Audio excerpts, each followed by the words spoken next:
जय हिंद दोस्तों। आज आपके लिए मैं एक नया वीडियो लेके आया हूँ जिसका नाम है buying a property, educate yourself, empower your purchase, know your TDS rule. ये क्या है, इसके बारे में डिटेल जानकारी दूंगा अगर आप प्रॉपर्टी खरीदने जा रहे हैं। फॉर्म 26 QB ये इनकम टैक्स का फॉर्म है जो हमें भरना होगा। ये इनकम टैक्स की वेबसाइट है, इसका मैं पूरा आपको गाइडेड टूर दूंगा। बहुत ही आसान है और हमें किसी CA की ज़रूरत नहीं है ये काम करने के लिए। Don't miss the 1% that can cost you 100%। 1% बचाने के लिए आप 100% ना गवा देना, ये हमारा आज का ज्ञान है। Have you purchased and miss the TDS? Then you are in trouble. हर आज मिडिल क्लास आदमी की एक इच्छा है कि मुझे घर खरीदना है। भारत सरकार ने रूल में परिवर्तन किया था 2019 में कि अगर आप कोई भी प्रॉपर्टी खरीद रहे हैं 50 लाख से ऊपर की, तो आपको TDS काटना है जब आप बिल्डर को पैसे देते हैं। तो चलिए इसके बारे में डिटेल जानकारी आपको देंगे। जब आप एक हाउस प्रॉपर्टी खरीदते हैं 50 लाख की, तो आपने buyer has to deduct 1% of the total sale amount from the money which is to be given to the seller. यानी बायर ने 1% पैसा काटना है। अगर मैंने 50 लाख दिए हैं तो मुझे 5,000 रुपये काट के बिल्डर को देने हैं और 1% TDS जमा कराना।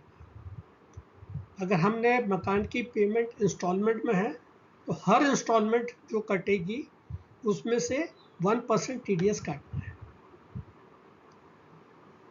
और TDS जब हम काटेंगे तो उसको 30 दिन के अंदर हमें साइट पे अपलोड करना है। फॉर्म 26B QB को जनरेट करना है और उसके बाद में क्या एक्शन करना है वो आपको आगे बताऊंगा।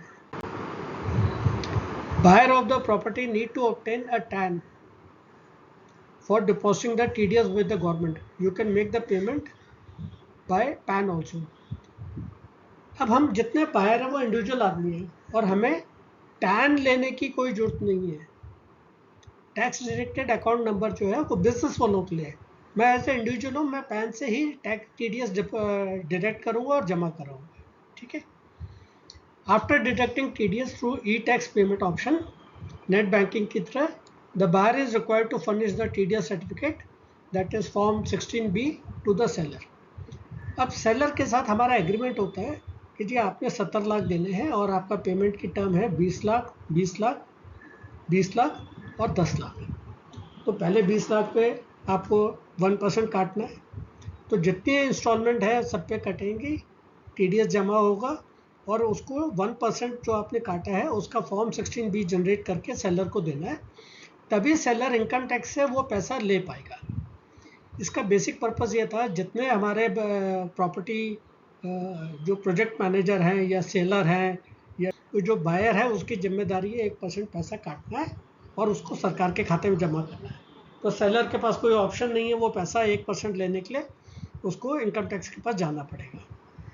PAN of the seller as well as the purchaser should be mandatorily furnished in online form of Form 26 QB. मेरा पैन तो मुझे भरना ही है, बट मुझे परचेज़र जिससे मैंने ख़रीदा है बिल्डर, उसका भी फॉर्म पैन नंबर लेना है, आधार नंबर लेना है, ईमेल आईडी लेनी है, वो सारा मैं आपको आगे दिखाऊंगा। मैंने तो सर मकान ख़रीद लिया लेकिन मैंने TDS जमा करना भूल गया। ये बात नहीं, इनकम टैक्स डिपार्टमेंट इसके लिए भी कहता है कि देर आए दुरुस्त आए। आप 200 रुपये पर डे की लेट पेनल्टी फ़ीस लगेगी आपके ऊपर और आप उसको जमा करते हैं। जब जमा कर रहे हो तो उससे पहले आप अपनी पेनल्टी को पे कर दीजिए 200 रुपये पर डे के हिसाब से। Buyer does not submit form QB और furnish incorrect detail, the penalty imposed on buyer can range from 10,000 से लेकर 1 लाख रुपये तक। हम 1% बचाने के चक्कर में, 1% का काम ना करने के चक्कर में हमारे को ये पेनल्टी पड़ सकती है, ध्यान रखिएगा। If buyer doesn't file Form 26B, seller cannot claim TDS amount. इसलिए बहुत ज़रूरी है कि हमने पहले QB जो जनरेट करने के बाद में हम इसको फॉर्म 26 फॉर्म 26AS में आएगा और हम 16B को जनरेट करेंगे। आप ये टेक्निकल टर्मिनोलॉजी से घबराइए मत, बहुत आसान है। चलिए शुरू करते हैं कैसे करना है। हम इनकम टैक्स की वेबसाइट पर गए, सारे जने हम टैक्स भरते हैं, तो ये यहाँ पे हमने लॉगिन किया। इनकम टैक्स की वेबसाइट का आपको एड्रेस मैंने शुरू में दे दिया था, नहीं तो गूगल पर टाइप कर सकते हैं। ये है इनका एड्रेस। अब आप यहाँ पे आपका यूज़र आईडी डाल दीजिए। यूज़र आईडी हर एक का पैन नंबर है यहाँ पे।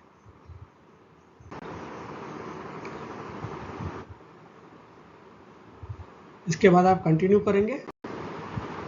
आपने यहाँ पासवर्ड डाला और एक ये चेक बॉक्स होता है, इसको ज़रूर क्लिक करिएगा, नहीं तो लॉगिन नहीं कर पाएंगे। और उसके बाद आप एंटर करेंगे तो आप इनकम टैक्स के साइट पर लॉगिन हो जाएंगे। ये देखिए मैंने यहाँ लॉगिन कर लिया है, मेरा यहाँ प्रोफाइल आ गया है, मैंने अपना टैक्स रिटर्न भरा था वो सब दिखाई दे रहा है।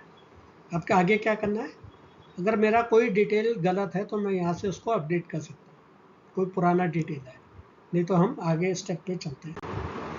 अब पहला क्या करना है, यहाँ पे ई टैक्स ऊपर दिखाई दे रहा है, ये लाल बटन मैंने दिया हुआ हाइपरलिंक, उसके नीचे एक ये लिंक है ई पे टैक्स। आपने इसको पहले दबाना है, उसके बाद ई टैक्स जो तीसरे नंबर पे है इसको क्लिक करिएगा। जब आप इसको क्लिक करेंगे तो आपका ये पेज खुल जाएगा। इस पेज पे ये राइट साइड में ये देखिए मैंने मार्किंग की है, यहाँ क्लिक करिएगा न्यू टैब पेमेंट, क्योंकि मैं आपको एक नई पेमेंट करके दिखा रहा हूँ, तो इसका पूरा लाइव आपको स्क्रीन दिखाऊंगा। आपने न्यू पेमेंट पे क्लिक किया तो ये एक ऐसी विंडो खुल जाएगी। अब आप कंफ्यूज, ये हर विंडो का अलग अलग पर्पस है, बट हमने क्योंकि प्रॉपर्टी का देना है तो ये वाला है, देखिए demand of payment for TDS on rent of property, ये वाला 26QB मैंने आपको समझाया था। ये देखिए क्लिक ऑन 26QB बॉक्स और यहाँ प्रोसीड पर क्लिक कर दीजिए। जब आप क्लिक करेंगे तो एक ये विंडो खुल जाएगी, उसमें आपने न्यू पेमेंट था। आप यहाँ पे ये देखिए ये रेसिडेंट, आपको स्टेटस करना है, आप NRI हैं या इंडियन रेसिडेंट है। आप अपना पैन नंबर, आपका आधार नंबर, आप किससे खरीद रहे हो, आपका कैटेगरी क्या है, ये सारा आपका डिटेल यहाँ भर लीजिएगा। ये आपका सारा डिटेल आ गया। अगर आपने जॉइंट खरीदा है तो यस करिएगा, अगर आप सिंगल खरीद रहे हैं तो नो करिएगा, क्योंकि अगर आपने जॉइंट में यस कर दिया तो उसका भी फॉर्म 26QB आपको भरना पड़ेगा, तो आप नो कर दीजिए, एक आदमी पेमेंट कर देगा। ये करने के बाद में कंटिन्यू करिए। अब ये आ गई नई विंडो। अब इसमें आपको क्या भरना है, यहाँ रेसिडेंट स्टेटस ऑफ सेलर। अब यहाँ पैन का जो आप जिससे आपने मकान खरीदा है, नई प्रॉपर्टी हो या पुरानी हो, तो जो आपको बेच रहा है उसका पैन नंबर आएगा, 2 बार उसका पैन नंबर लिखेंगे, उसका आधार नंबर लिखेंगे, नेम ऑफ द सेलर आ जाएगा, कैटेगरी ऑफ पैन आ जाएगी, उसका पूरा एड्रेस आ जाएगा।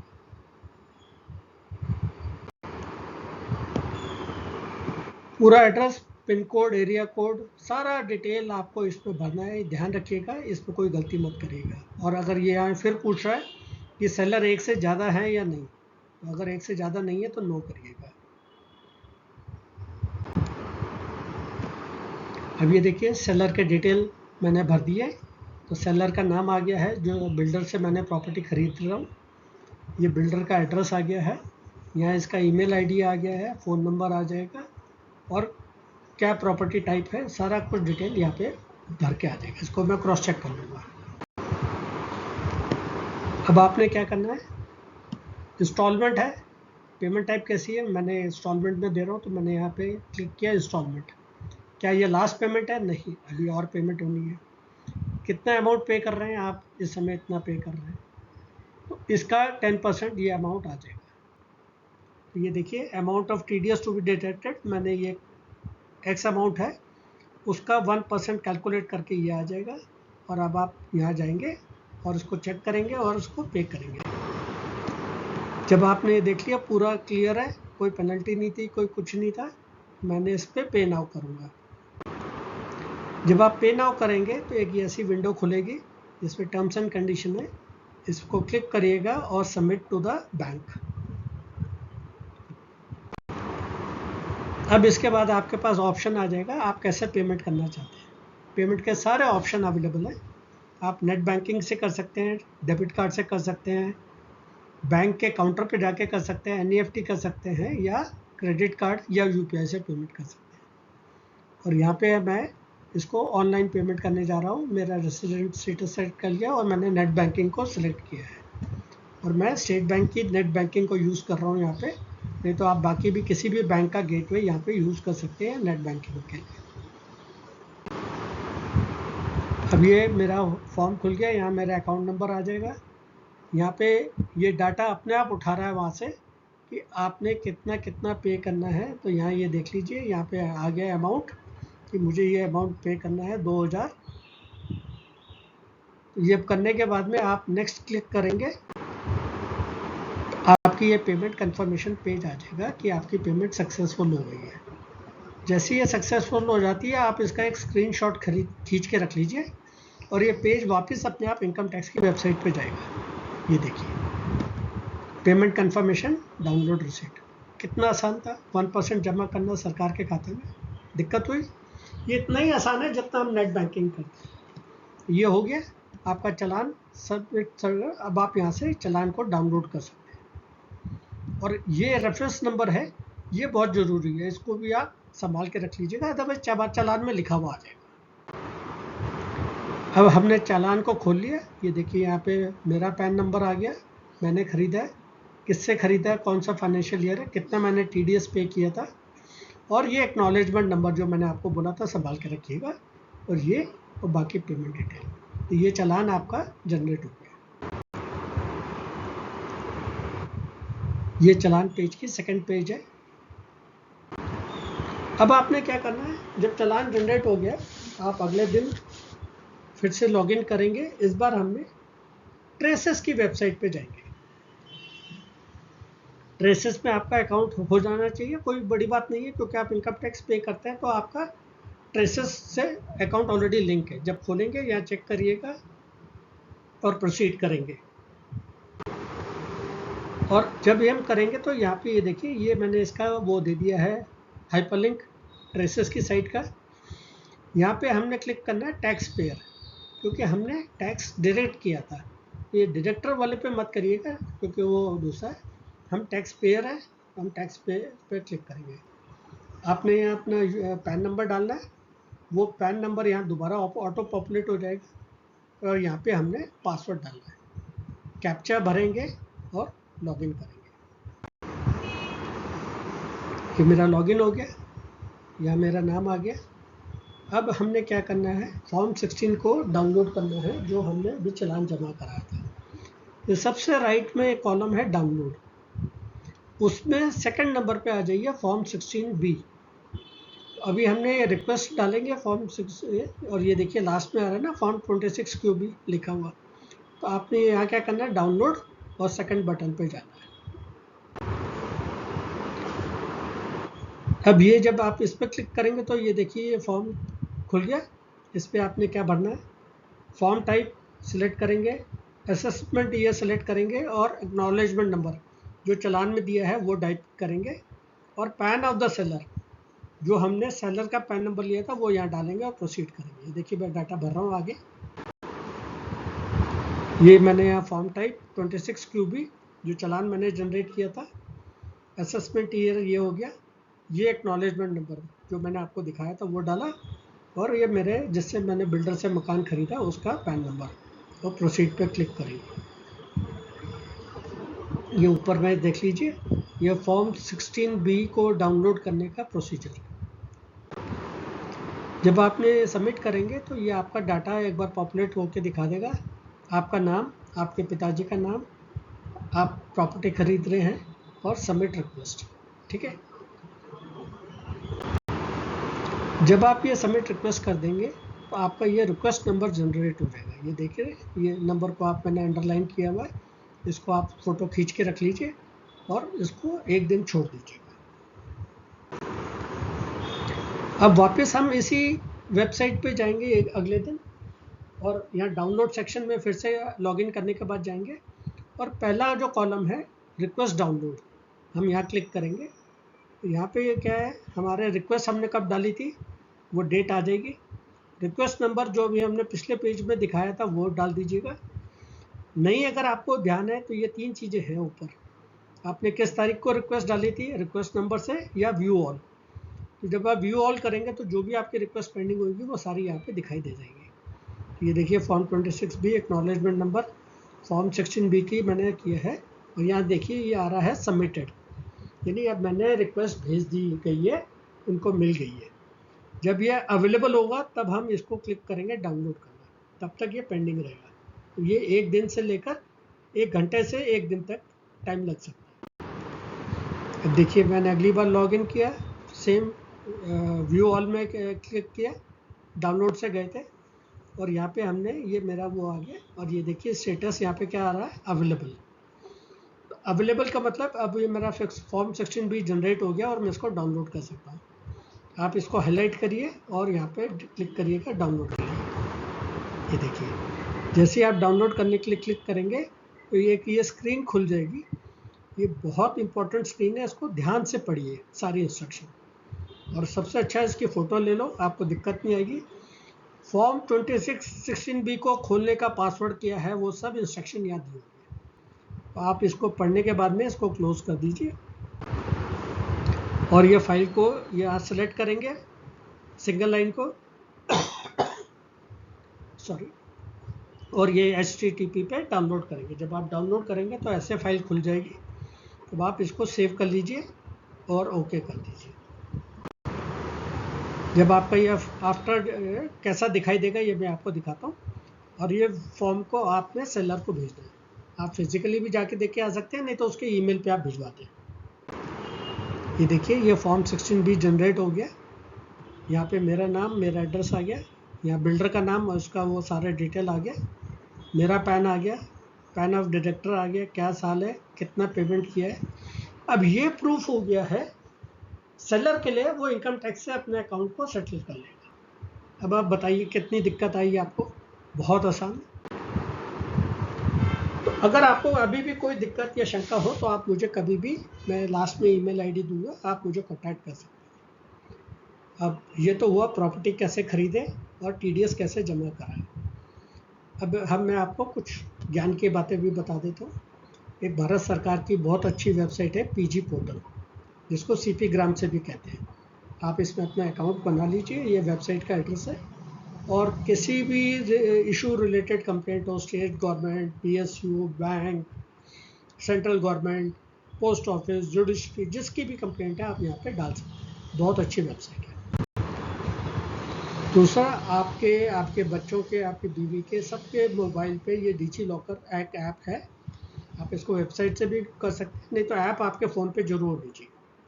इसमें आपका ड्राइविंग लाइसेंस, आपकी RC बुक, आपका इंश्योरेंस, आपका पैन, आपका आधार, सारा कुछ डिजिटली आ जाता है। तो बहुत अच्छी चीज़ है, बच्चों की मार्कशीट तक आ जाती है। आजकल हम सारे जने UPI पेमेंट करते हैं, तो UPI पेमेंट करने के लिए सबसे अच्छी ऐप जो है भारत सरकार की वो है भीम, आप इसको यूज़ करिएगा। एक ये मैंने नया चीज़ ऐड की है, जो हमारे फौजी भाई हैं उनके लिए अगर कोई समस्या आती है या जो उनको नहीं पता है, तो उनके बच्चे ये चैनल को सब्सक्राइब कर सकते हैं। इसका नाम है ESM कॉर्नर, इनका व्हाट्सअप चैनल भी है और इनकी ये वेबसाइट है। आप इसको ज्वाइन करिए, आपको सारी इन्फॉर्मेशन ESM रिलेटेड, जो हमारे एक्स सर्विसमैन भाई हैं उनके रिलेटेड यहाँ मिल जाएगी। चलिए कुछ ज्ञान की बातें करें। गांधी जी के 3 बंदर हैं, बट आज के ज़माने में don't tell OTP to anybody, don't listen to fake call, don't open any unknown link. रोज़ अखबार में आता है साइबर क्राइम, डिजिटल अरेस्ट। हम क्यों लालच में फंस जाते हैं, हम क्यों घबरा के फंस जाते हैं। चलिए इनसे आपको छुटकारा दिलाते हैं। तो आपने क्या करना है, साइबर डिसिप्लिन में आपने कोई भी लिंक आता है आपके मोबाइल पे, ईमेल पे, SMS पे, किसी लिंक को क्लिक नहीं करना अगर आपको पता है कि वो ढंग का लिंक नहीं है। तो एक ये देख लीजिए APK फाइल, अगर जिस भी फाइल के पीछे APK लिखा हो उसको तो बिल्कुल मत खोलिएगा, साथ के साथ डिलीट कर दीजिए। आप किसी भी बैंकिंग के वेबसाइट पे जाते हैं तो आप एड्रेस को टाइप करिए, गूगल से क्लिक मत करिएगा, नहीं तो ध्यान दीजिएगा उसके आगे HTTPS एस मतलब सिक्योरिटी, सिक्योर साइट है, वो खोलिएगा। हम सारे जने स्कैन करते हैं QR कोड। OLX पे बहुत बड़ा फ्रॉड चल रहा है। वो कहता है जी मैंने आपकी टेबल खरीद ली है, ये मैं QR कोड भेज रहा हूँ, आप मुझे 10 रुपये भेज दीजिए। भैया मैं क्यों भेजूँ, मैंने तो आपसे चीज़ बेच रहा हूँ ना, तो आप मुझे पैसे भेजेंगे। आपने कभी भी कोई QR कोड नहीं स्कैन करना अगर आपको पैसे मिलने हैं, ध्यान रखिएगा। और बीवी बच्चों को और समझा दीजिएगा। और जिस भी नंबर से आप UPI पेमेंट कर रहे हैं आप उस पर डालिए, उसको आगे जब क्लिक करेंगे तो उसका नाम आ जाएगा, नाम को क्रॉस वेरीफाई करिएगा और उसके बाद ही पेमेंट करिएगा। आपको ये मेरा वीडियो कैसा लगा? अगर अच्छा लगा तो कृपया मेरे चैनल को सब्सक्राइब करिए, लाइक करिए। कमेंट में हाय भी लिखेंगे तो मुझे बहुत अच्छा और प्रोत्साहन मिलेगा। और अपने यार दोस्तों के साथ शेयर करिए जो मकान खरीदने जा रहे हैं या जो मकान खरीदने की सोच रहे हैं, सो दैट उनको ये ज्ञान की जानकारी मिल जाए। अगर आपके कोई भी सवाल, कोई भी दुविधा हो तो आप मुझे, ये मेरा ईमेल ID है, इस पे आप मुझे मेल लिख सकते हैं। और ये वीडियो आप अपने यार दोस्तों के साथ ज़रूर शेयर करिएगा। बहुत बहुत धन्यवाद। जय हिंद, जय भारत।